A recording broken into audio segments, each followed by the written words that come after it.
right, good afternoon, everyone. Lunch looks great, awesome, smells awesome. Please help me and welcome Dr. Nunes, who will share a few words for this afternoon.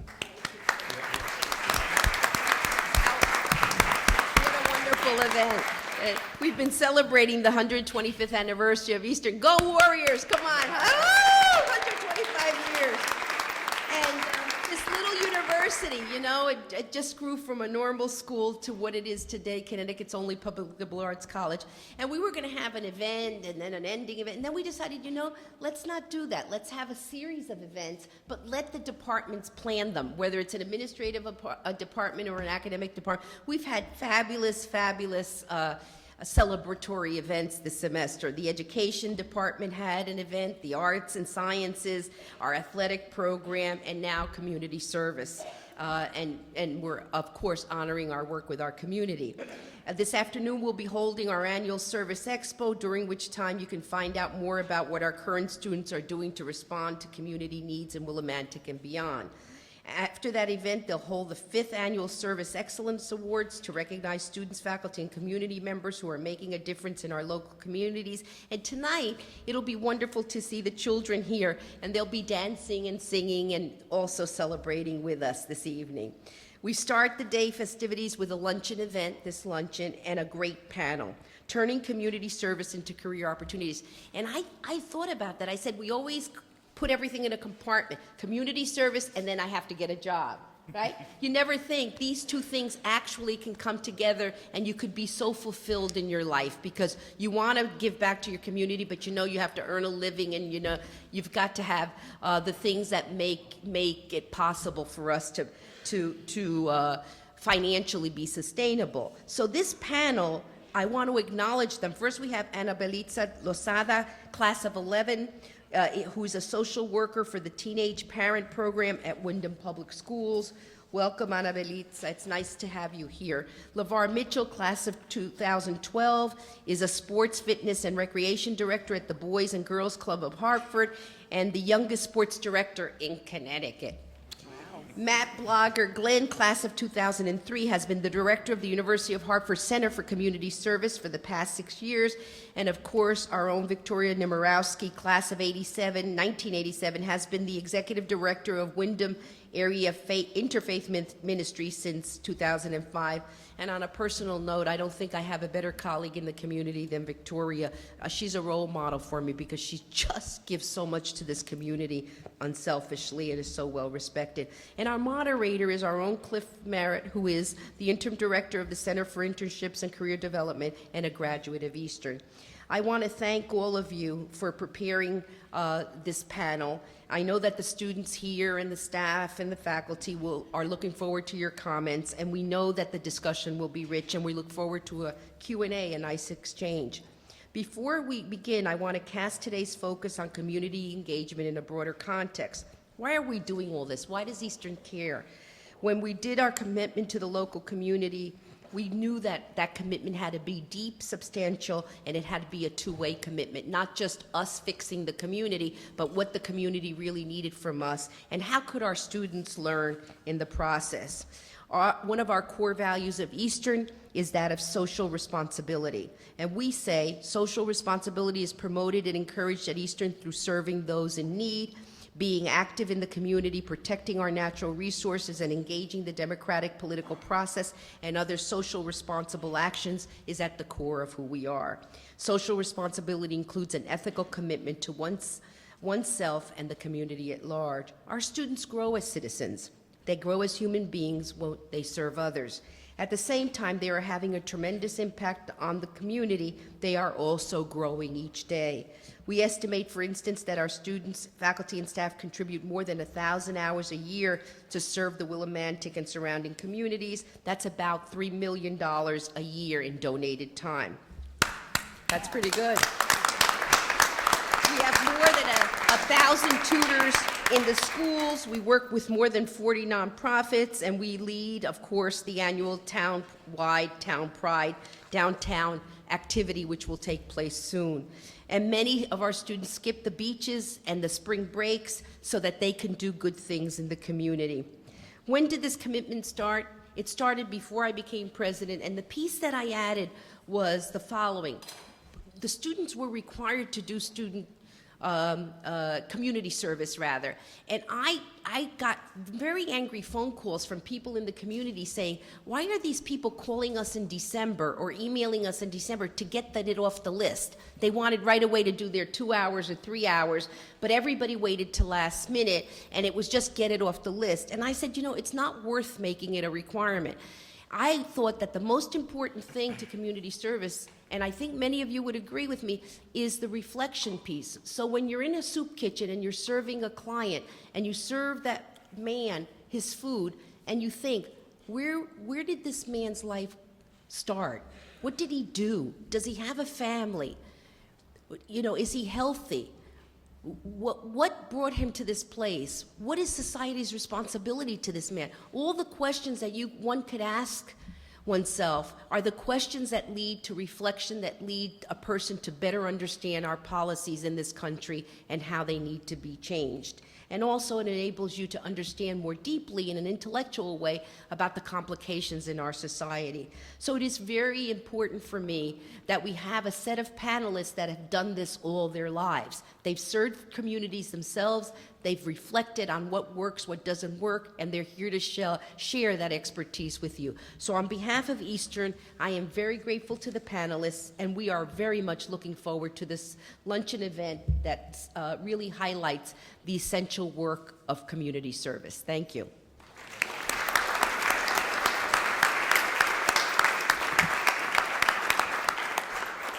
Thank you, Dr. Nunez, for those awesome words. Levar just whispered in my ear that he's ready to go do some community service right now, so he's definitely been inspired. Thank you for joining us today on this very sunny day, as you guys enjoy your soup and salad. I know that Dr. Nunez just spoke very vividly about the community engagement and the community work that we do here at Eastern. Just being an alumni myself, and I was talking with Matt earlier about how community service has transformed itself when we were students, and I think he's going to address it a little bit later. And we were kind of joking about those documents we used to get, the community service forms, scrambling, looking for community service. And now today, we have a center that's led by Kim and Luis where we can go and find those wonderful opportunities. So that's really great and really speaks volume to what we do here at Eastern. So I would like to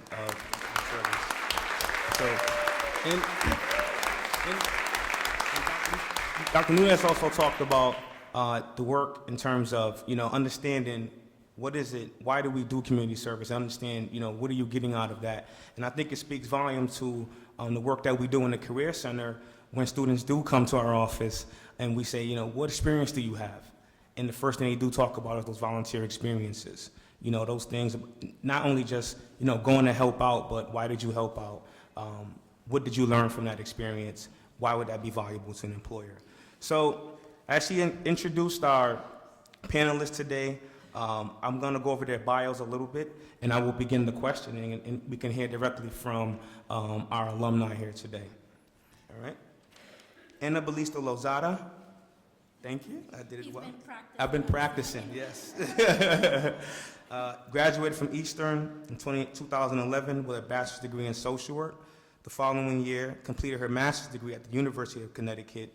She currently is the social worker for the Support Pregnant and Parents and Teens program at Wyndham High School. She lives in Wyndham with her, she's been living in Wyndham for many years with her 2 children that attend the local schools. So welcome again here to Eastern. Levar Mitchell', born and raised in Hartford, graduated from Weaver High School, earned his bachelor's degree in sports and leisure management with a minor in sociology. He currently, again, like Dr. Nunez mentioned, works as the director of the Boys and Girls Club in Hartford, Connecticut. Welcome again. Matt Blocker, originally from Southeastern Connecticut, graduated in 2003, and we were here together at Eastern, so good to see you, Matt. Matt received his MD in Human Relations Counseling from Plymouth State University while working in residential life. He came back to Connecticut, working now at the University of Hartford. So welcome. Thank you. is the executive director for the Wyndham Area Interfaith Ministry since 2005. Her passion for helping underserved communities started while she was growing up in the Bronx, New York, during the 60s and 70s, where she saw much violence, substance abuse, and poverty. Since then, Victoria has worked to help individuals and families create their own independence. From her work at Raphael House Shelter in San Francisco, came far away, United Way of Central at Northeastern Connecticut, and the Lawson Valentine Foundation in Hartford, and she's now working at Wayne. Victoria lives in Stores with her husband, Brian, and their son, Aiden. Welcome. Thank you.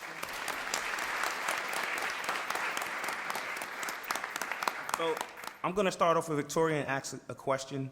How do you impact community where you work in your current position? Thank you, and it's so nice to be here with all of you, and thank you, Dr. Nunez, for your very kind, too kind words. How do I create impact through my current position? Well, I happen to work for an organization that's very much a grassroots organization.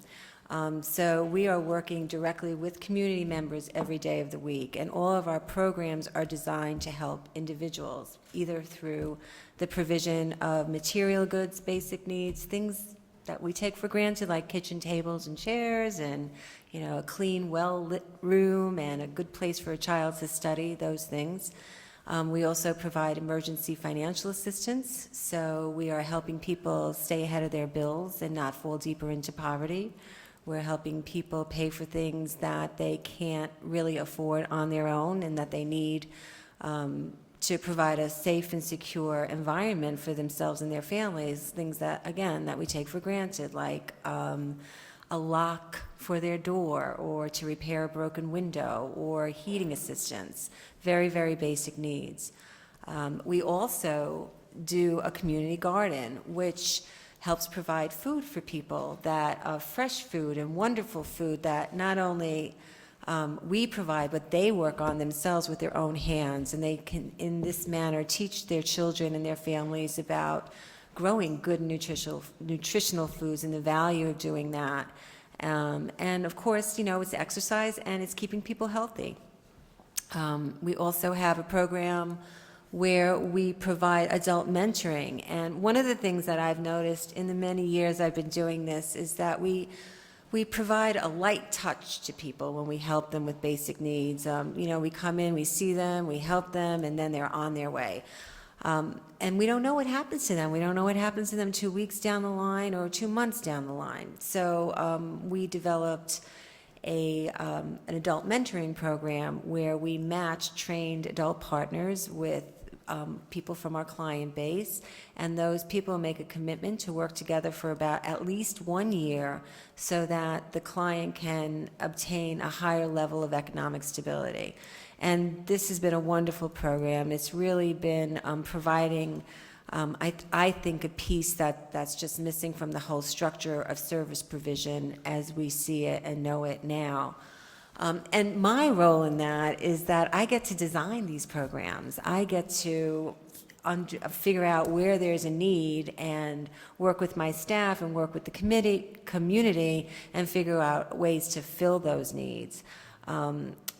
One of the other things that my role is I get to work with other community providers through things like the Nonprofit Alliance of Northeastern Connecticut, where we're not only advocating to get the needs in the community filled, but we're also there to be able to promote the community and all the good things that happen here, like the Center for Community Engagement. I have to say that the center has just been a gift to us since it's been in existence. We've been able to work with students on so many different levels, from having kids come in and just help out in the loading dock, or working in one of our fundraisers to help us raise money and bring awareness to our programs, to providing activities for children. It's really, I can't even put it into enough words what a great benefit the center has been to us. So, and I think that the students, the young people, I'm from the class of '87, I get to call you kids. The young people who come through Eastern and wind up at Wayne, I think they really do get a sense of a contribution that they're making to help people who are, for whatever reason, don't have the resources that everybody else does. So, did that answer your question? That was excellent. Okay, good. Anyone else would like to add to that? Well, at the Boys and Girls Club of Hartford, we're a nonprofit organization, so my role at the Boys and Girls Club of Hartford is a sports, fitness, and recreation director. So one of the advantages I take at my position is I coach flag football, soccer, baseball, and basketball. So I make it a requirement for each kid to at least devote 2 to 5 hours of community service in order to play for the basketball team. Not only that, they will need at least a C+ grade point average. And it's no better feeling at the Boys and Girls Club of Hartford where you see kids that are in a way forced to do community service, but the more community service opportunities that they get, the more they're excited about. And we target 6 to 18-year-olds. So it's no better feeling, like I said, just to see a young 6-year-old or an older 18 going on 19 years of age member at the Boys and Girls Club that has the passion to give back to the community, that has a passion to help out a resident that's disabled that can't rake their leaves during the day or shovel the snow at that time of the weather. So I just take advantage of that opportunity just to get involved as much as possible in the community and let my members realize it's more than just giving back. Because when you turn their age and you're disabled, or if you're unable to do these things, it's going to be the next generation that's going to be helping out, giving a helping hand. So that's my piece to it. Thank you. Matt, how were you involved with the community while you were a student here at Eastern, and how has that impacted your career? Thank you, Cliff. Good afternoon, everybody. Hopefully everyone can hear me. This microphone's a little intimidating. Well, I would have to say I would describe myself as that typical college student, one that I have a pleasure of working with every day at my current job, University of Hartford. But I grew up in southeastern Connecticut, went to high school, did a few Relay for Lifes and a few March for Dimes, but really never had that sense of community really in my family outside of our nucleus and immediate family. So coming to Eastern was a big change. I wanted to attend a school that was still in Connecticut, but close enough that I had my privacy from my parents. So Eastern was where I choose to attend.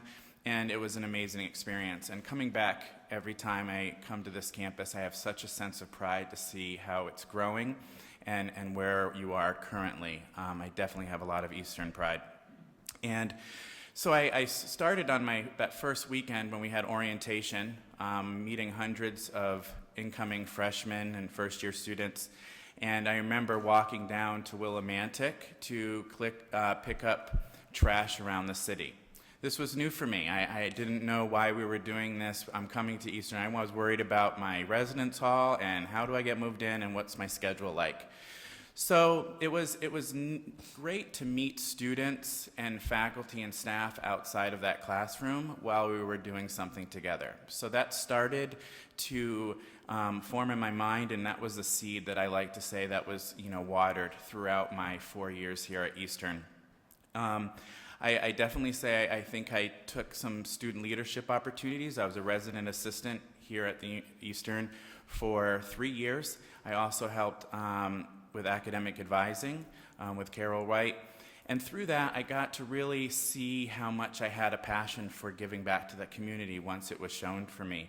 I got to plan some programs and encourage students that I lived with and get them to the soup kitchen. I believe it was called the Covenant Soup Kitchen down in Willimantic. Still here. Yep. That was one of my first soup kitchens I ever worked in, and I was so inspired. As President Nunes said, I got to ask questions about the community members. How did you get here? And there were regular people that just one paycheck never came, and then they were in the situation. So again, that seed continued to get watered, and I believe it just helped me sustain my goals of where I wanted to be. So over my course of being an RA for Angela Bazin, who's here today, I had the lovely pleasure of, at that time, we had a community service requirement. For every semester, students had to commit 4 community service hours. And I will say that is debatable. You know, I know on the community service front, I sit on conferences with Kim Silcox. We try to understand, is it, do we really want to force community service, or do we want to encourage it? Do we want service learning where students are encouraged to do it with their classes? But I got to sit there in Angela's office and enter all of the community service forms, as Cliff was saying, for every student. But that was, again, just seeing what students were doing, and when they were handing their forms and learning about the Boys and Girls Club and learning about Special Olympics was, again, starting to form in my mind. So when I graduated Eastern, that was something that, I think I wanted to pursue. So I applied for jobs. I took a hall director job at Plymouth State University. While I was working on my master's degree in counseling, I started to do community service on my own personal time. I was involved in a local shelter. I worked at soup kitchens. But then I decided to chaperone a group of college students by myself to Nashville, Tennessee, to help with Catholic Charities, and that was an amazing experience. Taking 15 college students in a van halfway across the country. Well, that just left a mark on me, and I knew my career was to encourage students to do something else with just academics. So I decided once I was graduating, I wanted to see what opportunities were out there. I knew I loved student affairs from my experience being a student leader at Eastern and staying in it at Plymouth State. I was able to secure a job at the University of Hartford, being the director of community service. And now I get to encourage those students who I considered was myself when I was 18-year-old. That you come and you're so focused at that university experience, you forget that you're a part of something larger. So I enjoy that every day, and I'm privileged to be an Eastern alum and see that now we actually have a center for community engagement, and Kim gets to have that experience and to see all the students that participate now. Thank you. Would you like to add on to that? I thought you were. No, I'm just saying, wow. She's excited about Nashville. that. I'm afraid to go to Boston, so have a GPS and MapQuest together. Well, we definitely talk about those things again in our center in terms of how does community service impact your career,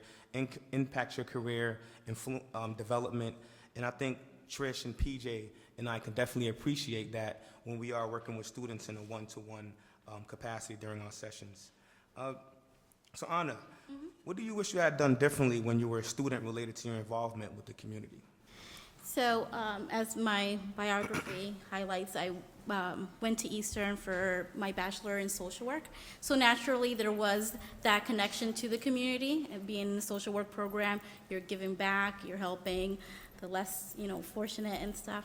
So it was a natural connection to be involved in the community. I don't know if there's any social work students here, but once you get accepted to the program, you're like running. You have field placement, you have to complete a certain amount of hours, seminars, internship.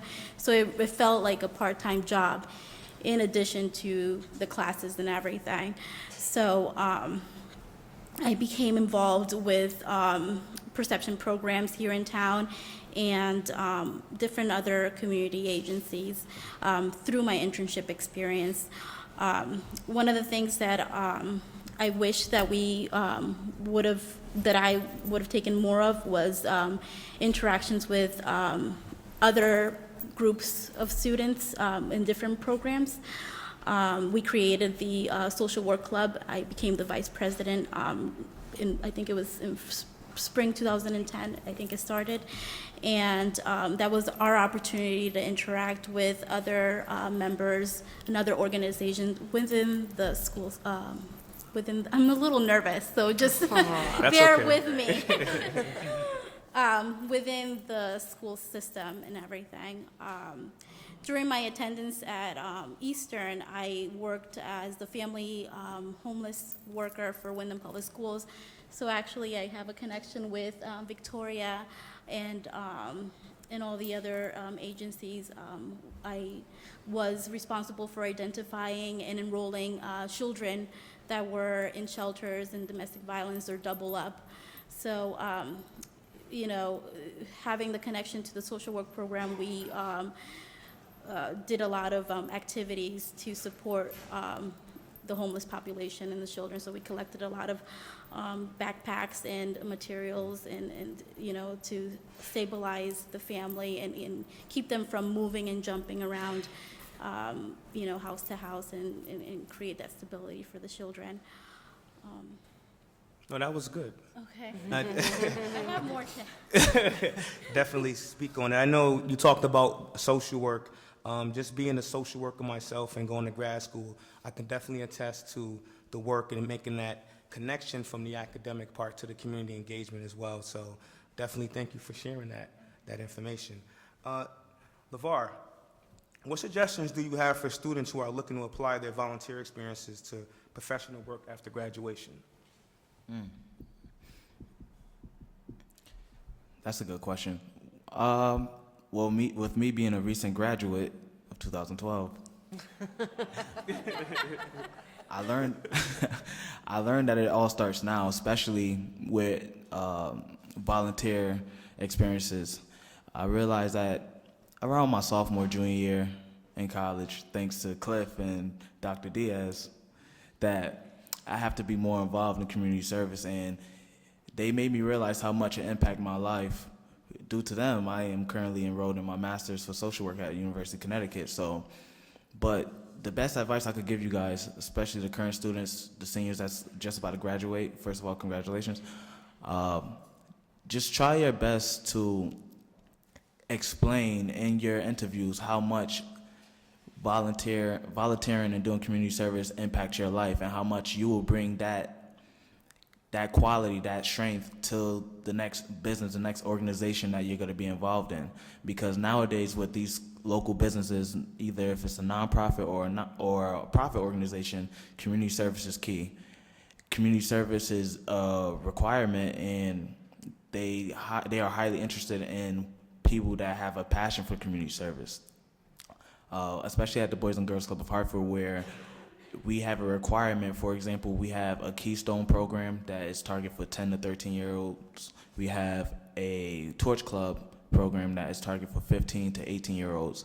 And of course, my sports club league that's targeted from 6 to 18-year-olds, that we make it a requirement to have community service. And not only that they complete the community service, but we keep track of the community service that they complete. So we try to encourage them to realize how much community service will impact their lives and how much it will impact their lives in the corporate world, especially when it comes to applying for jobs, internships, even applying for your master's. Because nowadays it's good to have your bachelor's. However, it's great to have your bachelor's and have a lot of community service on your resume. And for you to explain that in your interview, because you'll be really surprised in how much your community service will impact your interview and how much it will impact if you get the job or not.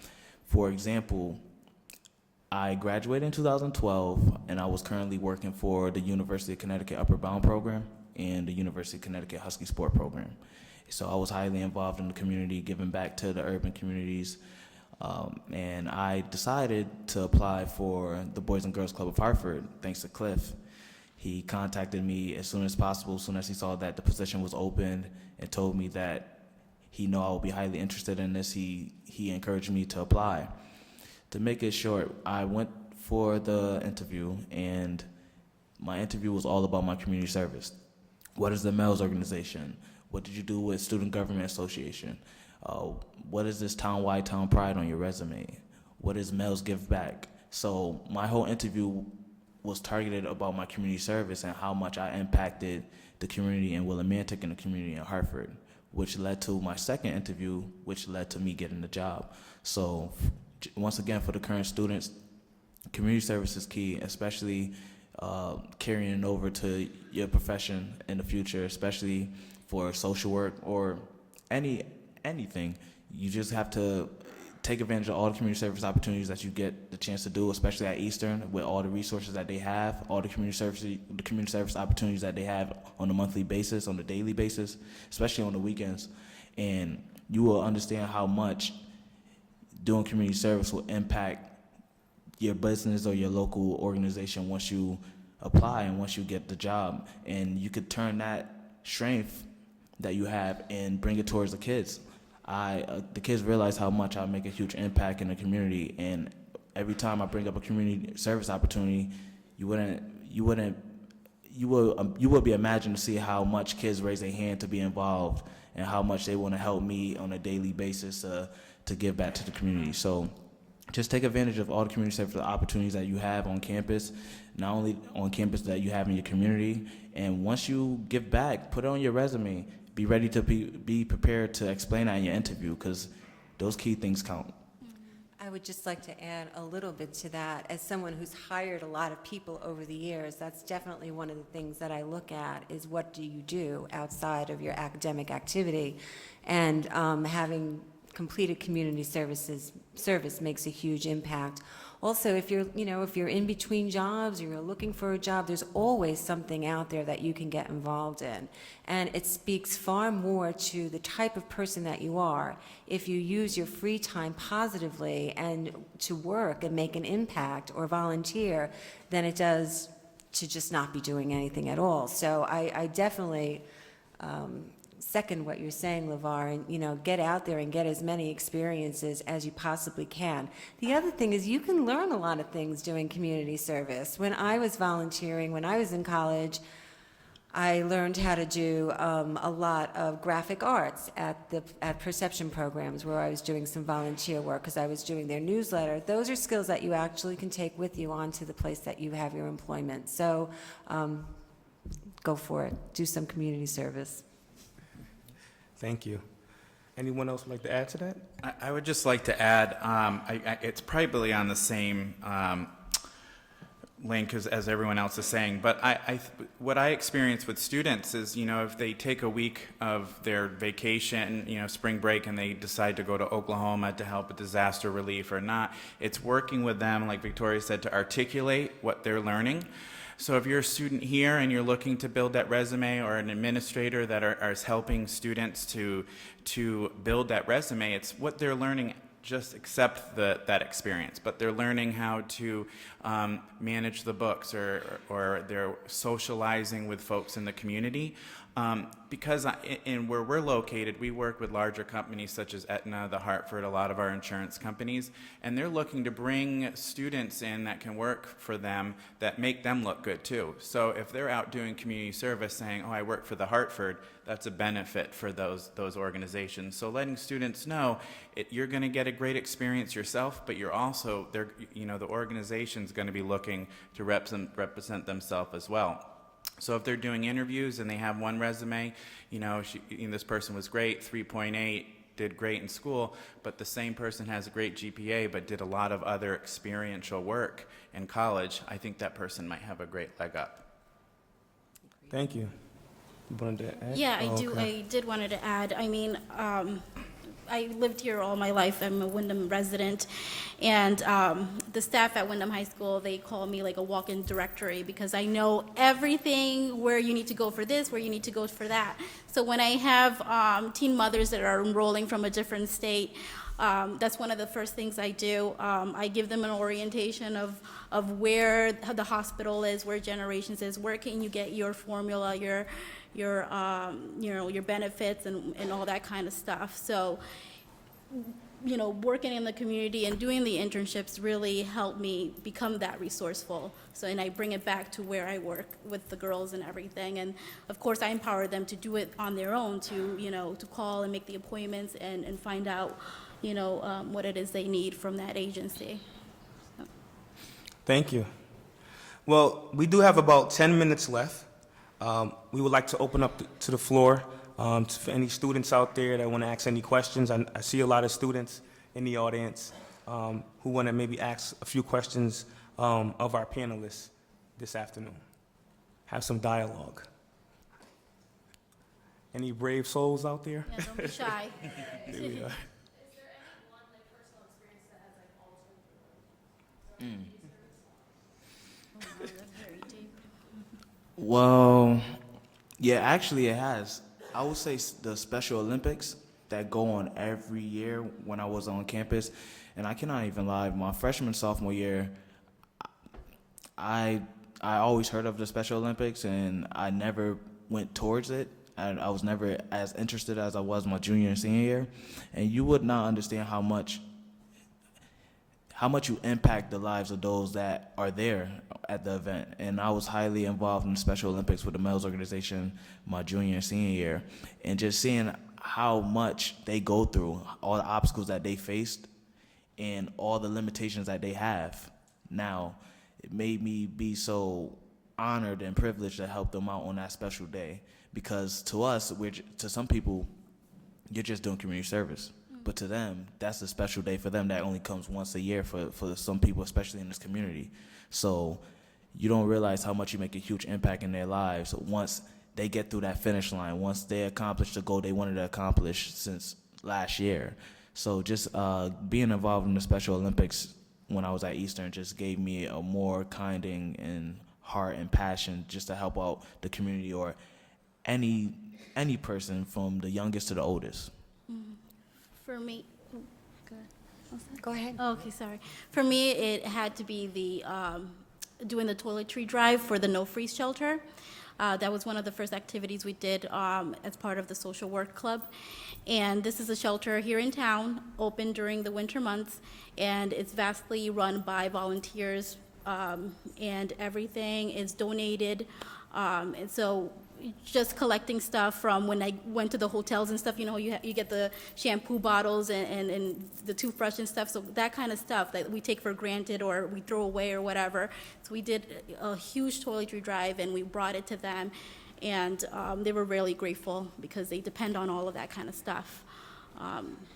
Things that we would have thrown away, blankets, towels. Some of the people that stay there, when the shelter closes, they set up a tent like in the train tracks, and that's it. That's where they stay. So some of we collected so much that we ended up having like 3 full boxes, and we were able to individualize a little package for them to take when the shelter is done or whatever. So that was an impacting experience for me personally. I would say one of mine I actually mentioned when I was in grad school was going to Nashville. I highly recommend mission trips if you're in some church organizations or an alternative spring break or habitat trip, because, all right, we got some hands over there, because there's a lot of debate about why are you going to different areas in our country when there's so much to do right in our backyards, after Hurricane Sandy or whatnot. But what about our national community? I just got back in March from a alternative spring break trip to Moore, Oklahoma. I went on a 36-hour bus ride with 40 college students. Yeah, I could write a book. But it was great because I got to meet these students outside of the classroom. And every New Year's, my resolution is I need to do more personal community service. I do community service every day for my job, and everyone's like, that's great work, but I get paid for that. So I try to make sure that I do stuff throughout the year that inspires myself to do it on my personal time. So ASB, I think it's a great way for other communities to see that we care about our country. And now I'm just seeing our students that went to Oklahoma concerned about these storms that are hitting Oklahoma and Arkansas because they were just there and they're worried about the community members that they just meet. So I recommend people taking advantage of that. That's great. I forgot to add in one thing. I was blessed to have the opportunity to go to Ghana, West Africa, to study abroad with Dr. Dennis Canterbury when I was a freshman. And when we was at Ghana, on our schedule for 2 to 3 weeks, every day was community service. And I was always telling myself, why do I have to do community service every day? Why do I got to do this? Why do I have to do that? It's 80 degrees at nighttime. It's 101 degrees in the day. Why do we have to do this? No, but one thing that really made me realize how much community service is important, especially is when I went to Ghana and I got the opportunity to meet a lot of kids that was in poverty, a lot of kids that jumped and did flips in the air because you gave them a pencil. that you took off your shoelace, you gave them their hat. They just blessed to even have a gift like that they hardly get. So just the little things that we take for granted here in the United States, and bringing it to another country, and to them that's a lifelong dream, a lifelong gift that they will cherish forever. It made me realize how much community service do impact people's lives. And just quickly with that, I had an opportunity to do some volunteer work in Guatemala when I was out of college, and I worked with young people there, and it was a wonderful experience, very similar to what you're explaining. But what I didn't know was going to happen was that when I worked back here in Willimantic, that we were going to have this big Guatemalteco community that now I actually have something in common with, and I can talk to them about where they're from in their home country, and build a relationship with them based on that. So I definitely am a very, very strong proponent for any kind of travel that you can do outside of the country. And when you do that, it always pays off to add that volunteer or community service element to it. Thank you. We have maybe room for one more question. Quickly, go ahead.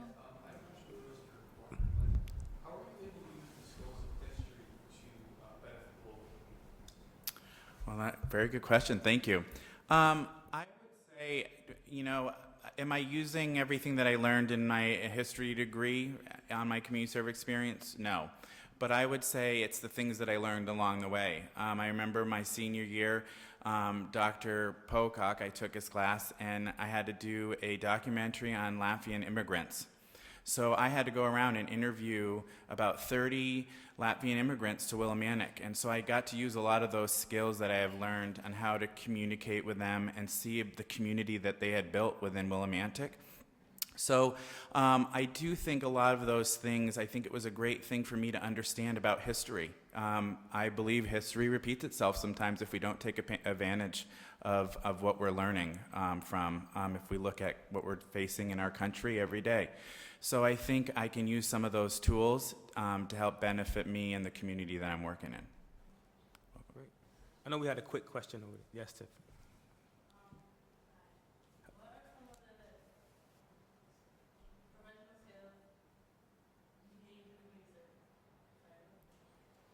Did you hear it? No. Some of the professional skills you've gained during community service. Arriving on time. Very important. Punctuality. People skills, conversational skills, just knowing how to approach a person, like in the shelter, who, is not receptive to your help, but, present it in a way that you're sensitive to what it is that they need from you and stuff. Flexibility and multitasking. A lot of our nonprofits that we work with are very small, and so you're working with individuals that do 10 different jobs in one day. So you learn how to have a lot of different things going on at once. I was going to say punctuality and commitment, the ability to really see a task through that you take on, because people are really depending on you. Last, I was going to say dedication, leadership, knowing when to follow and knowing when to lead, and also public speaking, because the more you're involved in community service, the more public speaking is a requirement sometimes, especially when you go in certain communities or if you're the coordinator of the community service project. So just, dedication, once again, leadership and public speaking. Thank you. Well, that will conclude our panel discussion. Let's give these guys a round of applause. Thank you. I believe that they'll be sticking around for a few minutes, 15, 20 minutes, and I think some of you will be here all day. I know Kim is going to come up and talk about some of the activities that that's going on today. So thank you again for being here. I was told that you can't end the program without saying your thank you, so I want to thank you to University Relations Office, Office of Alumni Affairs, Center for Community Engagement, Catering Services, my staff in the Career Development Office, and for everyone for joining us today. Thank you.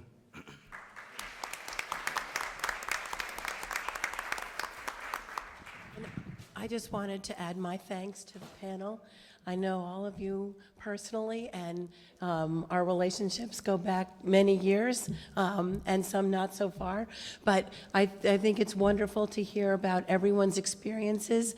Everyone has had a little bit of a different experience, but there's such commonality, and I think all of us can take away from what you've spoken about a great sense of commitment and community development and caring, and we really appreciate all your time and coming and speaking to us today, so thank you. Okay.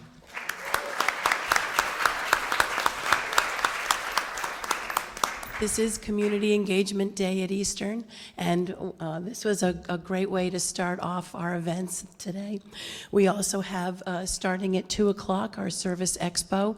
All of our students will be showcasing the volunteer work that they've done all year.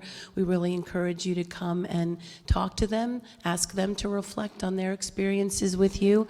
That's a great opportunity for them to really think about and articulate their learning, and we would appreciate your help with that. At 4 o'clock, as Dr. Nunez mentioned, we have our Service Awards ceremony, and we encourage you to come and hear about the great additional members of our community who have done so much this year. And then tonight at 7 o'clock in the Betty Tipton room. Sorry, I don't have much of a voice. We have our community celebration with our students from our Puentes al Futuro, or Bridges to the Future, after-school program. They're going to be dancing along with members of our community from Sagrado Corazon Church and other members of our community, along with musicians. Arnaldo Rivera, many of you may know him. He's a wonderful musician from our area, and he's going to be accompanying the dancers. So it's going to be a lot of fun. If you like to dance, come on out. Even if you are a little shy about that, I pretty much am sure that they're going to get you out there dancing. So hope you can join us today and enjoy the day. Thank you again to our panelists.